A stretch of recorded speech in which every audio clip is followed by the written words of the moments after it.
voudrais vous parler des rapports entre astrologie et numérologie, directement l'importance des nombres dans la recherche astrologique. C'est un sujet un peu tabou, parce que pour beaucoup d'astrologues, travailler sur les nombres sans se référer aux planètes, en tout cas pas directement, explicitement, c'est quelque chose qui est un peu bizarre, un peu glauque. De l'autre côté, il y a les numérologues qui, eux, ont un rapport aux chiffres qui est plus cohérent que les astrologues, mais qui n'ont pas le référentiel astronomique à leur portée.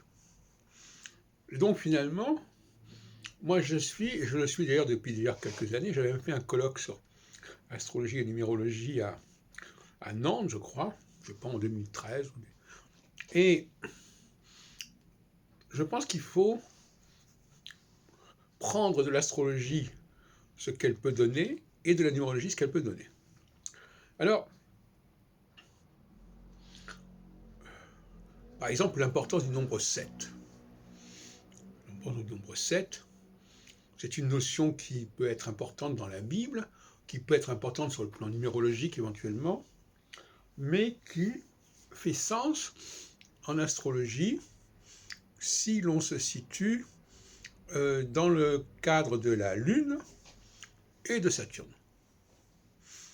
Vous savez que ce sont deux planètes, deux astres, qui ont beaucoup de points communs, puisque la révolution lunaire, si on peut dire, autour de la Terre, est de 28 jours, la révolution de Saturne, autour du Soleil, est de 28 ans. Et à mon avis, ce n'est pas par hasard du tout, et ça montre bien que, symboliquement, Saturne est important pour nous sur la Terre. D'où cette présence de la Lune, pour le rappeler, la Lune, notre satellite. Alors, oui, je sais que Jean Saint-Dié a écrit un livre qu'il faut que je relise, qui s'appelle « La Lune, clé de la Bible ». Pas exactement, je ne me souviens pas de ce qu'il avait dit à ce niveau-là. On y reviendra un jour. Et donc, ce que je veux dire, c'est que, au fond, la recherche astrologique doit partir de la numérologie. C'est-à-dire, si je constate que certains nombres reviennent entre une série d'événements, le 7, le 15, on a beaucoup parlé du 15, le 60, eh bien, c'est une entrée en matière vers l'astrologie, vers le couple Lune-Saturne, notamment vers Saturne. C'est aussi simple que ça. Pour moi, l'astrologie doit être un jeu d'enfant, c'est-à-dire quelque chose de très simple, compréhensible par tous, et le fait, par exemple, de dire « Ah bah tiens, c'est curieux, entre 1962 et 2022, il y a eu 60 ans, c'est-à-dire 2 cycles de Saturne. Quand on sait ce qui s'est passé en 62 avec la crise des missiles à Cuba, et on a considéré que ça n'a jamais été aussi proche d'une guerre mondiale, et 60 ans plus tard, on a 2022.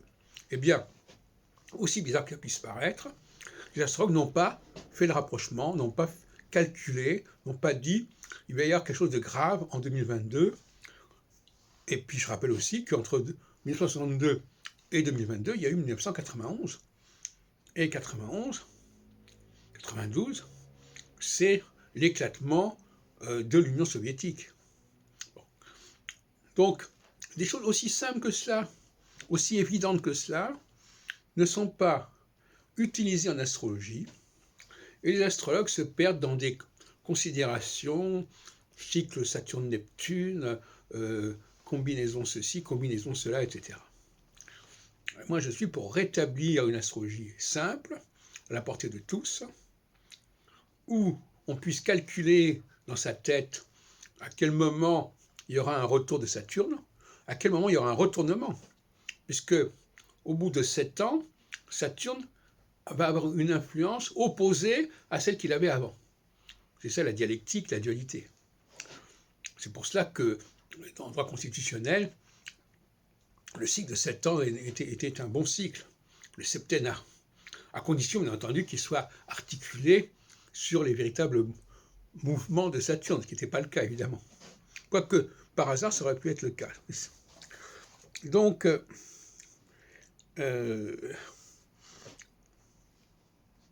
suis pour une astrologie minimale, disons les choses clairement, sans thème natal, sans heure de naissance, simplement une sorte de boussole. Et je vous assure que si on avait eu cette boussole, on n'en serait pas là actuellement. Alors vous pouvez peut-être mépriser ce que je propose, en disant mais c'est trop simpliste. N'empêche que si on avait maîtrisé et approfondi cette question-là, en comprenant qu'est-ce qui nous attendait au bout de tant d'années et dans quel sens, alors sur ce point je précise qu'en phase de conjonction de Saturne avec l'axe équinoxial, c'est-à-dire Bélier-Balance, on a une phase de construction, c'est-à-dire qui est favorable aux empires, qui est favorable aux fédérations, qui est favorable à l'élargissement des forces, des entités, alors que 7 ans plus tard, on passe à la phase de déconstruction, et là, au contraire, on insiste sur le fait que certains ensembles sont artificiels, sont hétérogènes, etc. Vous voyez ce que je veux dire, en l'occurrence. C'est très simple, il fallait y penser.